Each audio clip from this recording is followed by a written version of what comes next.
This is Cookie Run Ovensmash, and today I'm going to be sharing some helpful tips and tricks that the game doesn't tell you but are incredibly helpful. But first, I want to thank Dev Sisters for sponsoring this video. Before we get into the tips, a small introduction to the game. This is a brand new casual action PvP game that takes place in the Cookie Run universe. So if you've played those games, this should feel very familiar, but in the Cookie Run universe with its own twist. Speaking of cookies, they are straight out of the Cookie Run universe, as well as some new ones. The game modes are very unique and fun, and if you're a fan of everything Cookie Run, there are some pretty nice Easter eggs here and there. If you want to check it out and maybe follow along, I'll have a link down below where you can download the game. Okay, so the first tip I have is probably going to come as a little obvious to some, but learn how to aim your shots. It's okay to quick shot, especially when you're just starting or with a close range cookie, but definitely try to not make it a habit. You'll find that actually aiming your shots will yield a better accuracy, especially when you're trying to take out a player that is moving. The quick aim will not account for where that cookie will move to,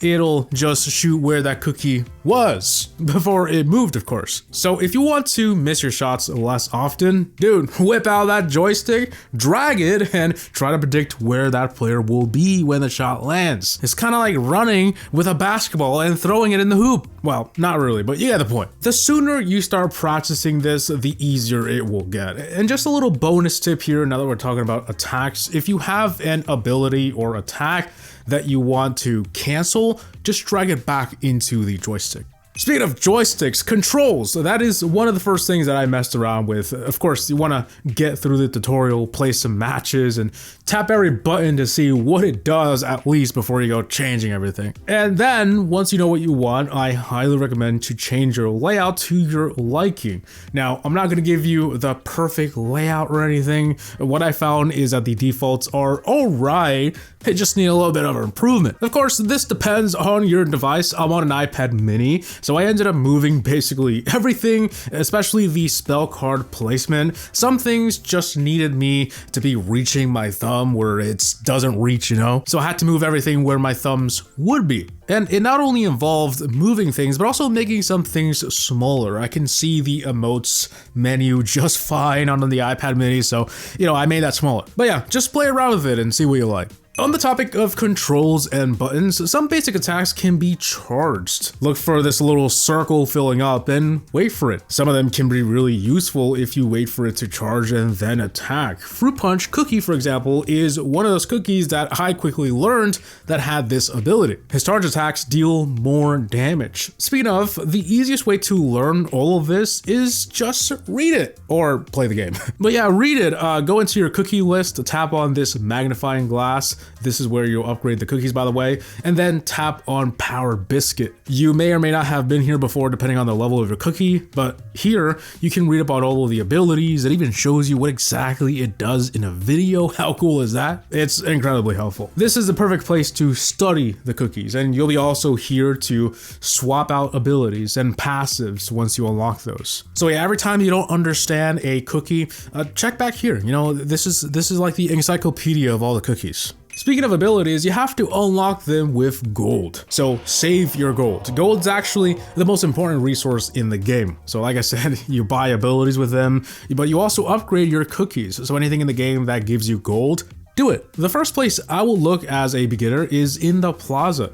There's many cookies giving out quests. Just talk to them and you'll have a pretty easy quest that gives you straight up gold or a box that may have gold in it. Then there is everything else in the game. Events. Definitely check it often. You may be completing certain events by just playing the game and you don't even notice. And then there's gold chilling in there for waiting for you to claim it. Same goes for the battle pass. The freeze track has gold in there. The Oven Crown Road, I'll get into that in a little bit. And the progress level, which happens when you level up, also a really good way to get resources. The mailbox, sometimes there is gold sitting in there. And cookie masteries, every time you unlock a cookie, there is 1,000 gold waiting for you there. And the more you play the cookie, the more gold you can get.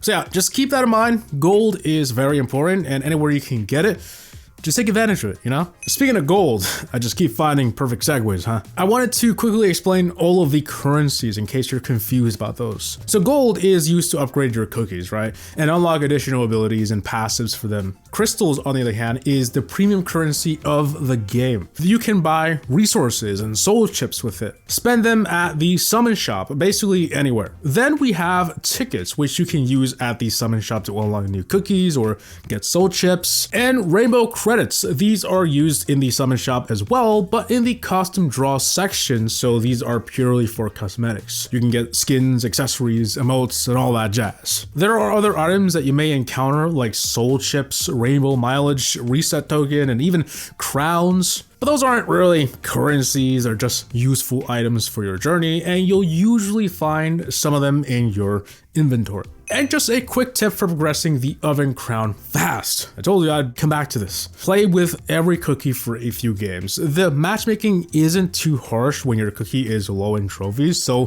playing 3 or 4 matches here and there with each cookie, you'll be progressing through the oven crown road like crazy and getting some pretty sweet rewards. This not only helps progress through that, but it also helps you learn how to play with every cookie you have. It's a good way to force yourself to try them all and for some rewards, you know? It's worth it, so definitely give it a shot. Speaking of shots, I hope you're practicing that aim. But another gameplay tip I have is to always check bushes before entering them. There might be someone hiding in there and you'll get blasted into infinity and beyond, you know? Speaking of bushes, keep in mind that while you can hide in bushes, players can still see you if they're nearby. It is a good place to hide, but you gotta keep that in mind. You can also see that too. This also includes if you're on the opposite side of a wall. If you're hiding at a wall and the wall is thin enough, a player just strolling by can see you hiding behind that wall, you know? So just because you're hiding behind a wall, that don't mean you're safe. They can't shoot you there, but they can definitely see you. Hey, if you get caught in some bush action, you may need to get out of there and heal. But how exactly do you heal? Well, there are different ways to heal. It may be through an ability or a spell card. And while that may come in handy,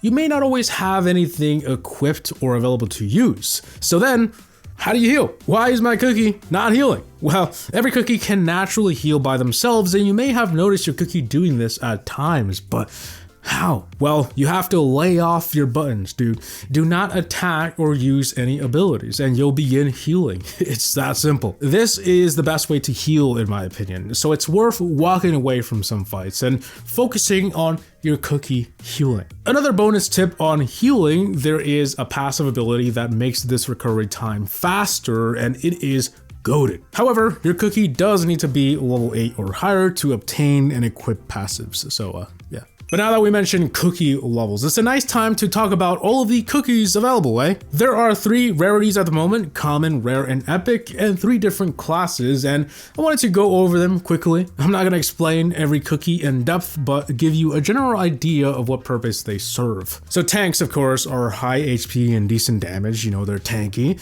but they're also slower. Bruisers are basically melees. Assassins are similar to bruisers, but they have faster attacks. You know, a lot of the bruisers have that one slower attack, so you gotta take your time with it. Supports are medium range, higher HP, but not as damaging as a tank, so you wanna stick behind the team in most cases, you know, supporting the team. Marksmen have very high range and damage, but low HP. Think of a sniper. Mages are similar to marksmen, dealing more damage, but usually only have one attack at a time, like bruisers. And their abilities usually focus on magic. That's their whole thing. Controllers are a mix between tanks and bruisers. They have decent HP and damage, and usually their hits are wide. So definitely a crowd control sort of thing. And bombers throw bombs or something that deals damage. And finally, for the last tip, I just wanted to give you a couple of bite-sized tips, some things you may have not noticed. You can change the camera angle when in the plaza for a better view at things.